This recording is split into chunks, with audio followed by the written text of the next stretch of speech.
दोस्तों, मित्रों, प्यारे बंधुओं, भक्तों, आज दूसरा धारावाहिक शुरू होने जा रहा है। एक बार प्रेम से बोलो श्री कृष्ण भगवान की जय, भोलेनाथ भंडारी की जय।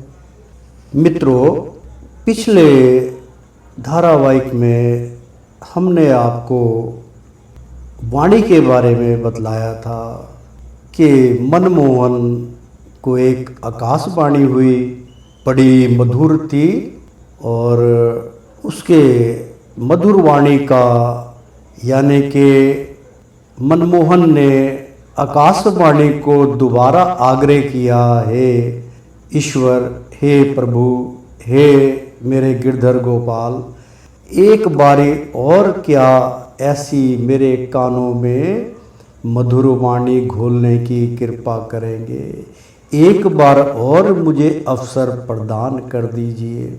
ऐसी अरदास लगाकर गुरु महाराज बार बार कह रहा था, एक बार और मेरे कानों में मधुर वाणी का रस घोल दीजिए, हमारा सफर सफल हो जाएगा। तुरंत कुटिया में से वही स्वर दोबारा सुनाई दिया। चारों तरफ घूम के मनमोहन अपनी आंखों से कुटर कुटर ताक रहा था। तभी एक और आवाज पड़ी, मनमोहन घबराओ मत, धैर्य से काम लो।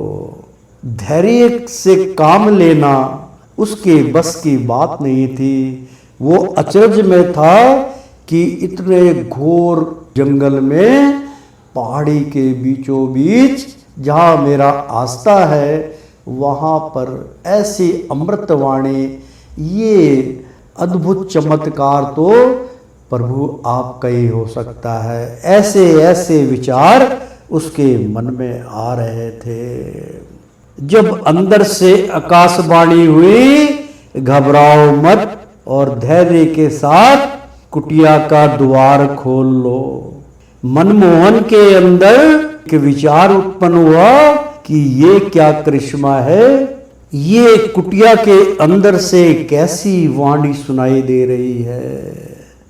मनमोहन के अंतरकरण में एक अद्भुत प्रकाश की किरण सी दौड़ गई और मनमोहन ने कुटिया का द्वार खोला और द्वार पर ही खड़ा हो गया और करुणा भरी दृष्टि से सामने की ओर निहारने लगा। मनमोहन ने देखा कि कुटिया के अंदर एक पतली पतली शाखाओं वाली झाड़ी नुमा कोई वृक्ष है। वह यह देखकर चकित रह गया। आखिरकार ये झाड़ी किस तरह बोल सकती है, ये वो सचमुच कोई करिश्मा है। बस यह सोचकर मनमोहन नस मस्तक हो गया और दंडवत प्रणाम किया और अरदास लगाई, हे परम परमेश्वर की कृपा से आप ये बतलाइए, आप कौन हैं और आप इस रूप में, यानी कि एक वृक्ष के रूप में आप कौन हैं, कृपा करके बतलाने की कोशिश कीजिए। मैं आपका सेवक, आप मुझे आज्ञा दीजिए, मैं आपके लिए क्या करूं। अंदर फिर झाड़ियों के बीच में से आवाज आई, मनमोहन, जो आप देख रहे हैं, जो आप सोच रहे हैं, वो सत्य नहीं है। प्राणी जो देखता है वो सत्य नहीं, और जो नहीं देख पाता वही सत्य है। मनमोहन ने कहा, अति उत्तम वाणी है। अब झूठ है या सत्य है, मैं तो इसको सत्य मानता हूं। आवाज आई, मनमोहन, जो आप देख रहे हैं उसे स्पर्श कर कर के देखिए, घबराइए नहीं, छू कर देखो। और जिसे तुम देख रहे हो उस अंधकार को अपने सामने से हटा दो। मनमोहन यह सुनकर चकित रह गया और अपने सामने वाली झाड़ी नुमा वृक्ष को स्पर्श करने लगा, छू कर देखने लगा। अरे ये क्या, ये तो किसी की केसों की लटाएं हैं। इसको स्पर्श करने में बड़ा ही आनंद आ रहा है। जी चाहता है कि मैं इसी लटाओं में अपने आप को लपेट लूं। अंदर से आवाज आई, मनमोहन पुत्र लटाए ऊपर की ओर उठाकर पीछे कर दो। जब मनमोहन ने लटाए हटाकर देखा तो अंदर स्वामी जी समाधि लगाए बैठे हुए थे। उनके मुखमंडल पे ऐसा तेज था मानो अभी अभी वो विराजमान हुए हो। मनमोहन तपस्वी स्वामी के चरणों में अपना शीश झुकाकर प्रणाम किया। स्वामी जी ने कहा, उठो मनमोहन और अपने हाथों से मेरी लटाओं को संवार दो। अब जब मनमोहन ने उनकी लटाओं को संवारने की कोशिश की तो वो चकित रह गया। स्वामी जी बड़ी धीमी धीमी मुस्कान में प्रसन्न हो रहे थे मनमोहन को देखकर, क्योंकि पता नहीं कब से उनका बिछड़ा हुआ शिष्य समझो चाहे बिछड़ा हुआ मित्र समझो, कोई ना कोई तो उसको मिल ही गया। स्वामी जी ने कहा, मनमोहन जरा आहिस्ते से खींचो, ये मेरी लटा के बाल नहीं बल्कि मेरे भवों के बाल हैं श्री राम।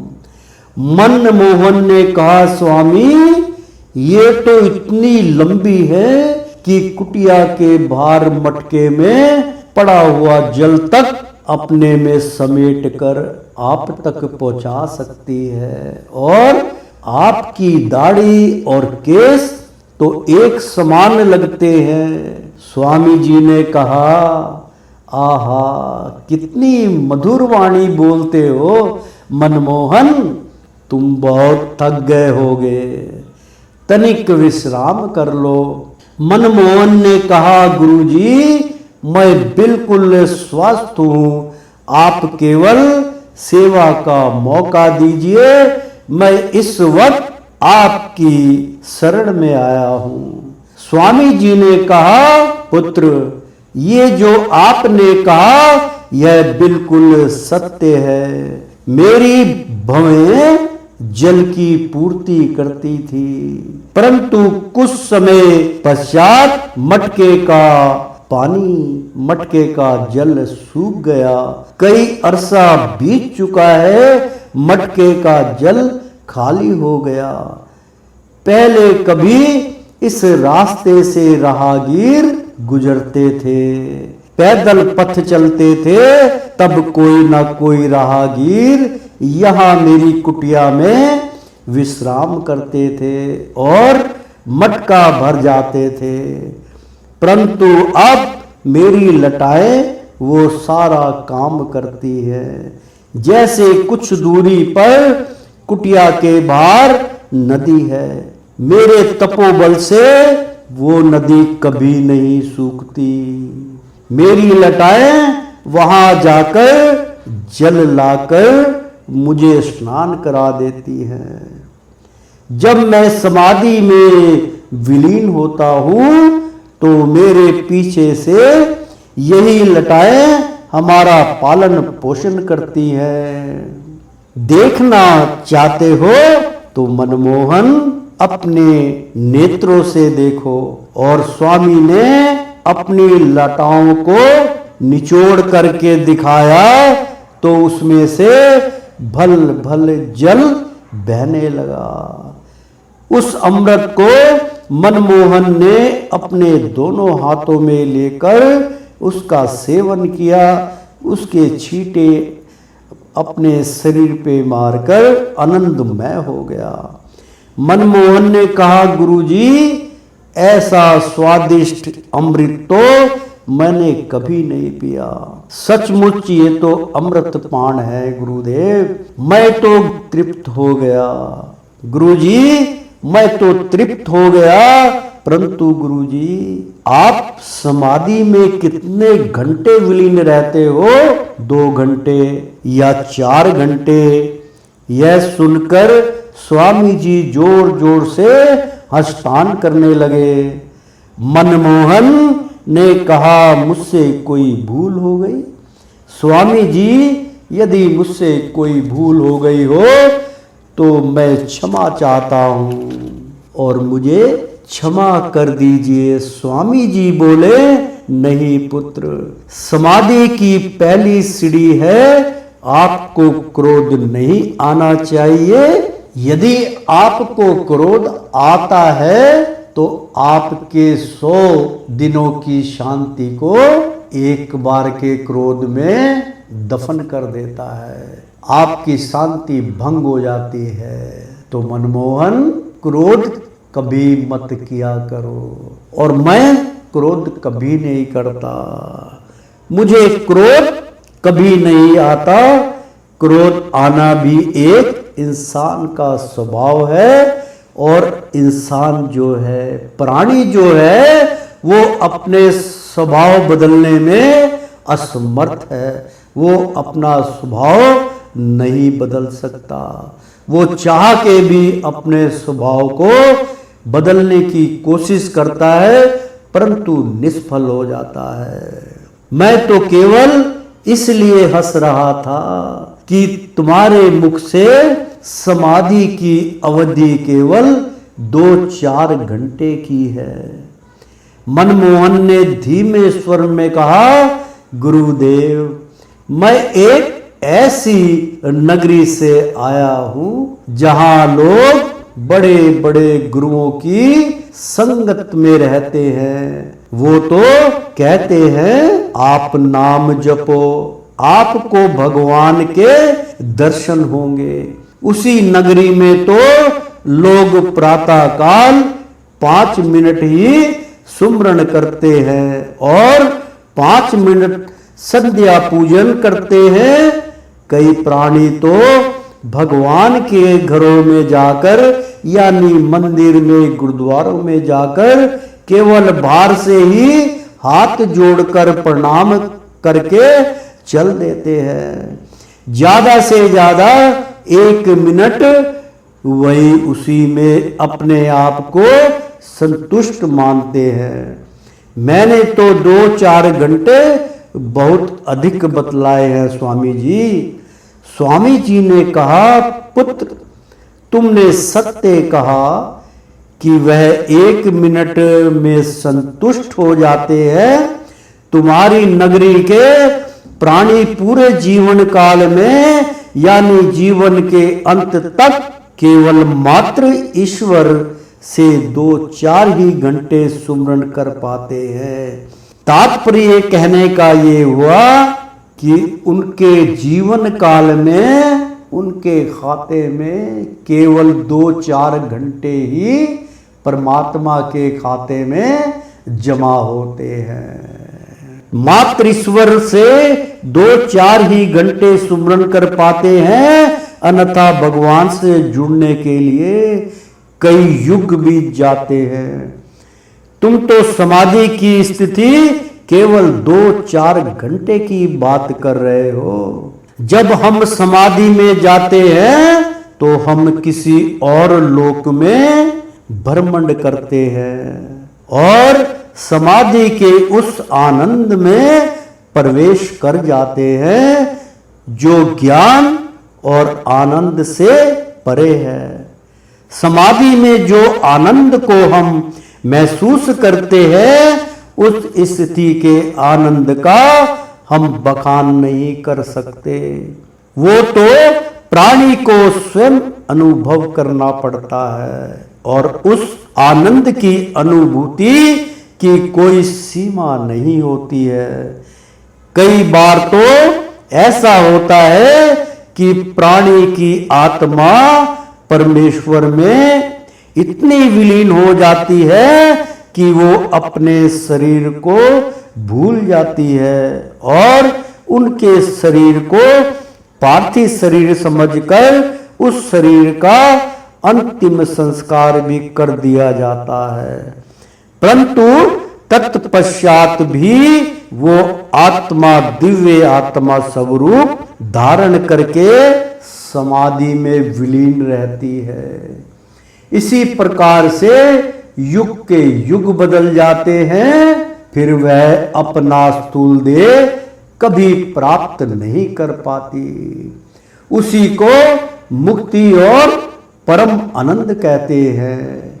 इतनी वाणी सुनकर मनमोहन बोला, स्वामी गुरु नारायण, जो आप कह रहे हैं वही संपूर्ण सत्य है, बाकी सब असत्य है। परंतु गुरुदेव आप तो बड़ी सरलता से कह रहे हैं कि समाधि की अवस्था में हम किसी और लोक में जाकर भ्रमण करें।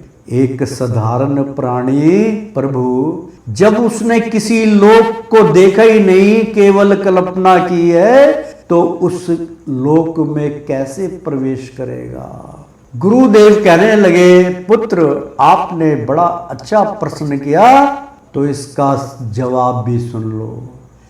जो इस घोर कलयुग के अंदर ईश्वर से जुड़ना चाहता है, जो प्राणी प्रभु की शरणागत में रहना चाहता है, वो अपने कर्मों से निवृत्त होकर परमात्मा के शरणागत में बैठे और ध्यान लगाए। ध्यान कैसे लगाना है ये भी सुन लीजिए। आप पालथी मार के बैठ जाइए। जिस योग में आपका शरीर शांत रहता है उसी योग में आप बैठ जाइए, लेट जाइए, खड़े हो जाइए, संपूर्ण प्राणायाम में विलीन हो जाइए। अर्ध प्राणायाम कीजिए या संपूर्ण प्राणायाम किए, पद आसन लगाइए।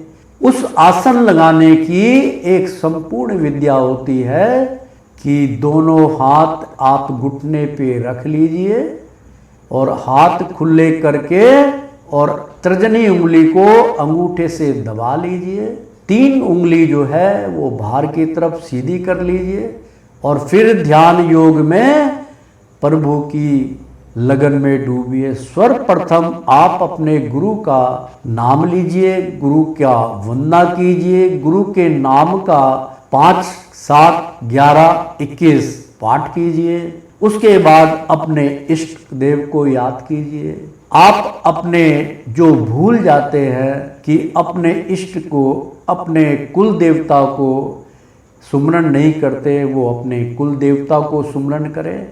तत्पश्चात आप सब कर्मों से निर्वृत्त हो जाएंगे।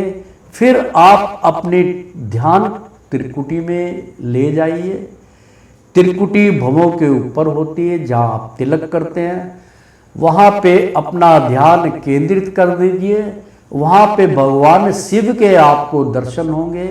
उसी अवस्था में होंगे जिस अवस्था में आप बैठकर उनको याद कर रहे हैं।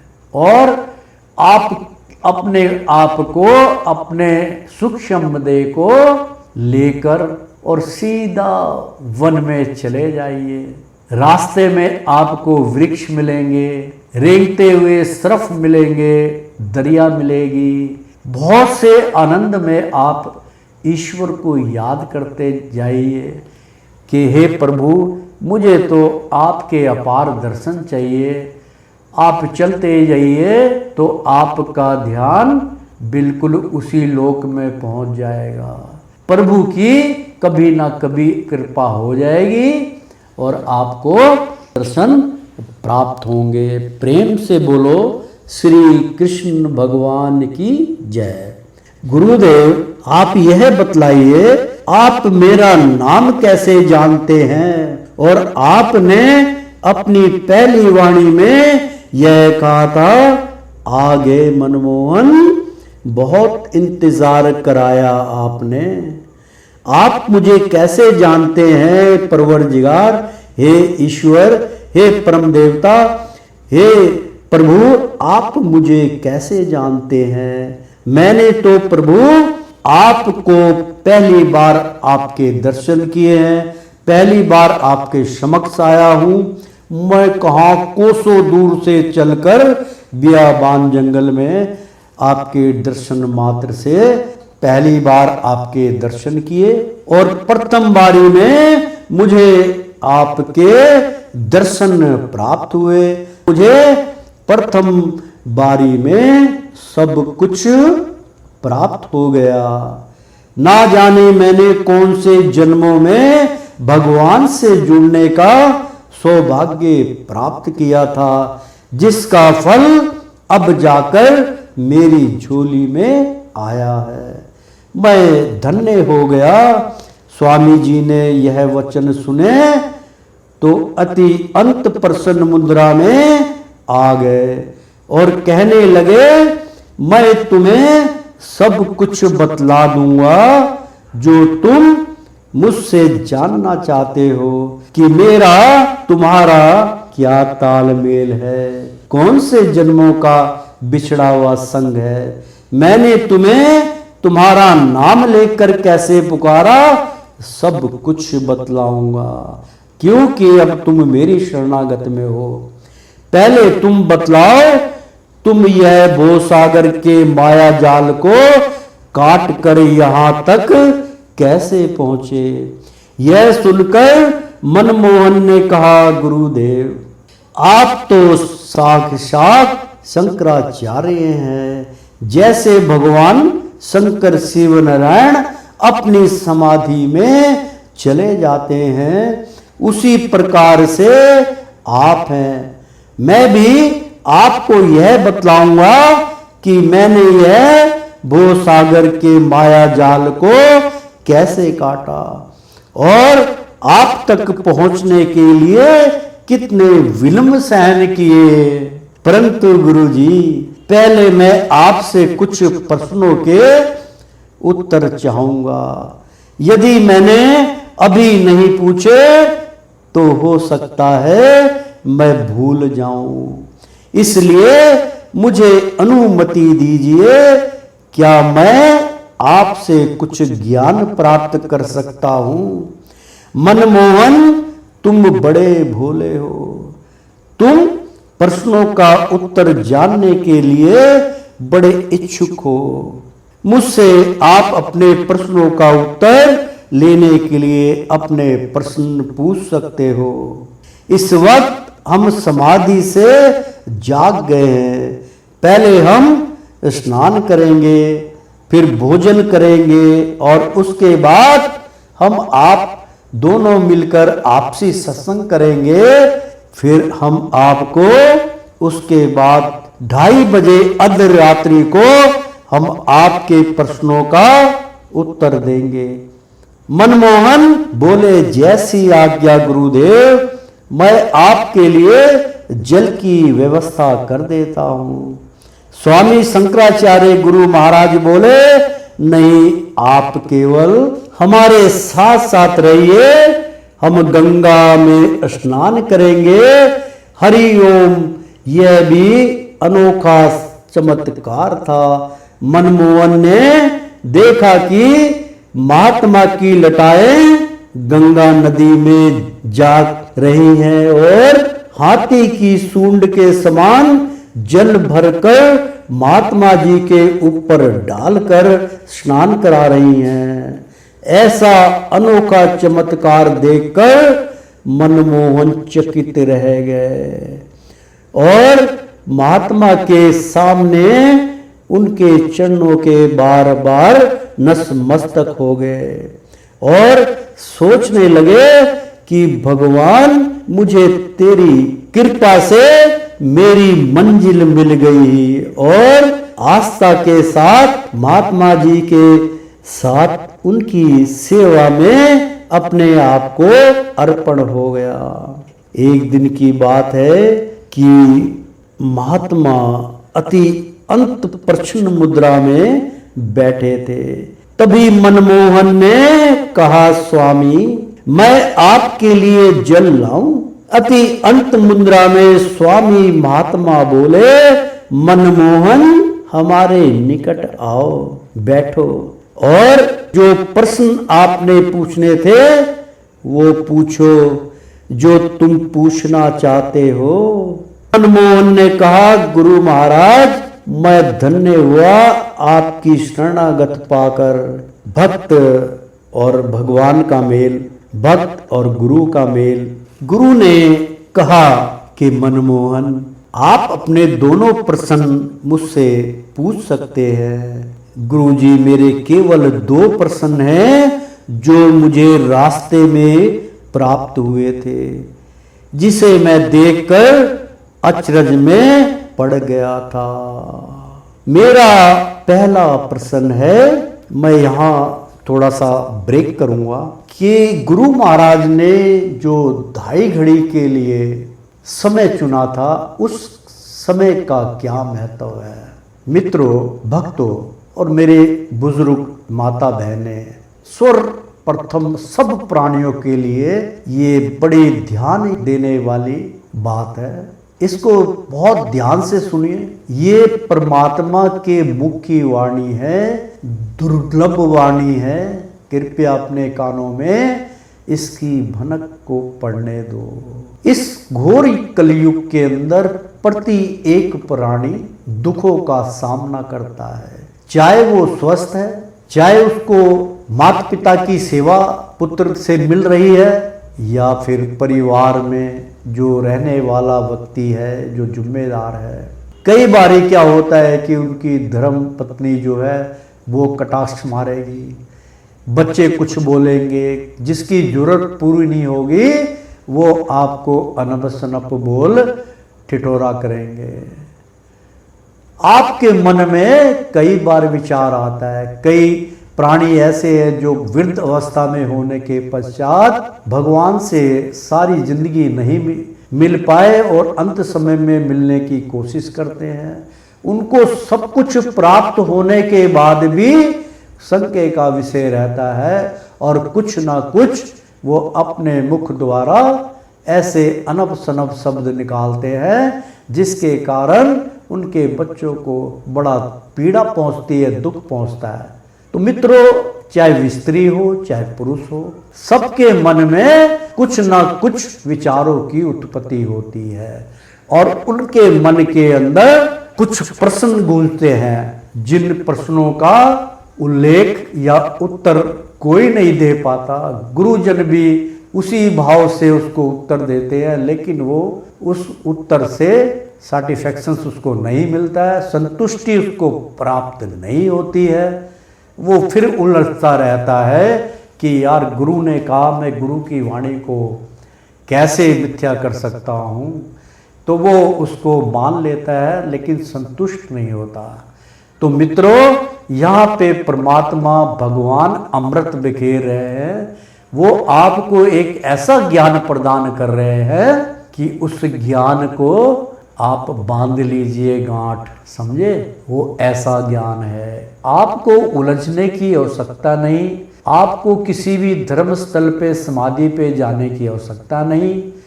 आप अपने घर के अंदर ही जो आपका पूजनीय स्थान है, जहाँ आप पूजा करते हैं, उसका संपूर्ण ज्ञान मैं आपको बतलाने जा रहा हूँ।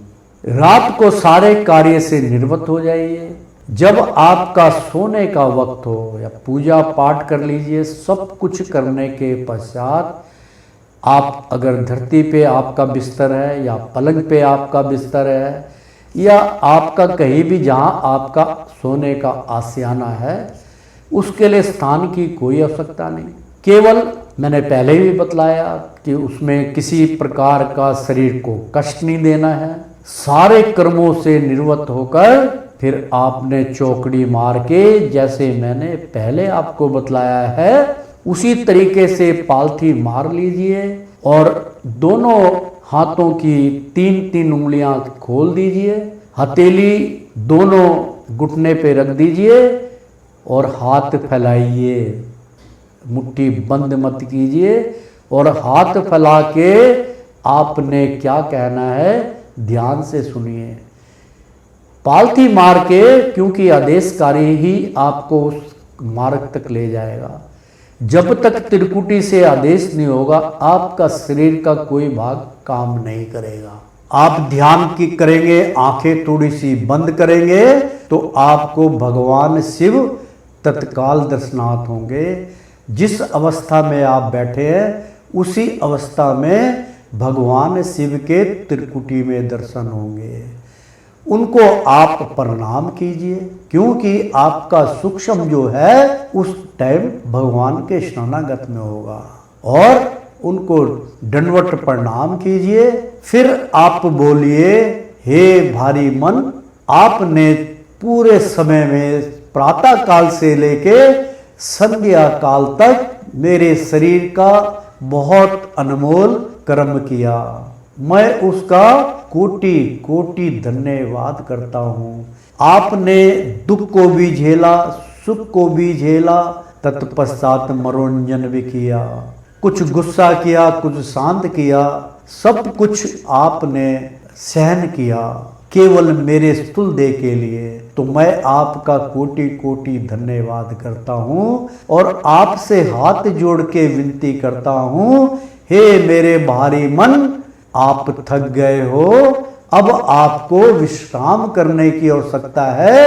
आप विश्राम कीजिए और अंतर्करण मन से जाके बोलिए कि हे अंतर्करण मन, अब मैं थक गया हूं, अब मुझे निंद्रा आ रही है, मैं अब विश्राम गृह में जा रहा हूं। कृपा करके अब स्थूल देह जो है मैं आपके सुपुर्द करता हूं।